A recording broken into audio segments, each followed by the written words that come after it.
Assalamualaikum warahmatullahi wabarakatuh. Halo sahabatku, mahasiswa, para praktisi, dan seluruh masyarakat yang peduli bangsa.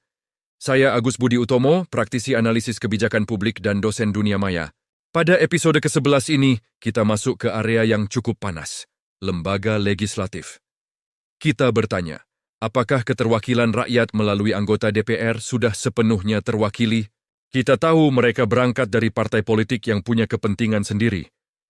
Di sisi lain, kita kembali mengingatkan pemerintah agar secara intens memberikan pernyataan kebijakan dan arahnya kepada rakyat Indonesia secara transparan dan jujur.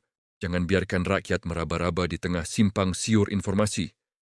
Dalam teori principal agent, rakyat adalah pemberi mandat, principal, dan anggota DPR adalah pelaksana mandat, agent. Masalah muncul ketika agent lebih patuh pada ketua partai daripada konstituennya. Sesuai dengan manifesto pesisir, wilayah ekstrim seringkali hanya dikunjungi saat kampanye. Setelah duduk di kursi empuk, apakah aspirasi nelayan dan pendidikan di pulau terluar masih diperjuangkan? Kebijakan luar negeri Presiden Prabowo Subianto yang besar harus dikawal oleh DPR yang jujur, bukan yang sibuk bertransaksi kepentingan.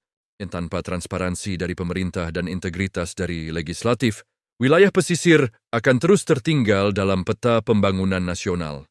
Transparansi pernyataan. Pemerintah wajib menyediakan kanal komunikasi satu pintu yang jujur agar rakyat tahu persis arah kebijakan Presiden Prabowo Subianto tanpa distorsi. Audit aspirasi, mendorong mekanisme di mana rakyat bisa memantau sejauh mana anggota DPR dari dapilnya memperjuangkan poin-poin dalam manifesto pesisir. Kritik konstruktif ke partai. Mengajak kader partai politik untuk berani mendahulukan kepentingan bangsa di atas instruksi partai yang menghambat kemajuan. Halo sahabatku, bertemu kembali dengan saya Agus Budi Utomo, praktisi analisis kebijakan publik dan dosen dunia maya.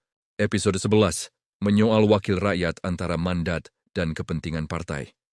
Kita ingatkan pemerintah, berikan pernyataan kebijakan secara transparan dan jujur. Rakyat butuh kepastian arah. Begitu juga di DPR. Apakah mereka benar-benar bicara untuk kita atau hanya menjalankan perintah partai? Dalam manifesto pesisir, kita menuntut wakil rakyat untuk tidak melupakan wilayah ekstrem. Jangan jadikan suara kami hanya sebagai angka pemenangan, tapi jadikan aspirasi kami sebagai dasar kebijakan nasional. Mari kita kawal demokrasi yang sehat dan terbuka. Jangan lupa subscribe, like, share, dan berikan komentar kritis Anda. Saya Agus Budi Utomo, praktisi analisis kebijakan publik dan dosen dunia maya.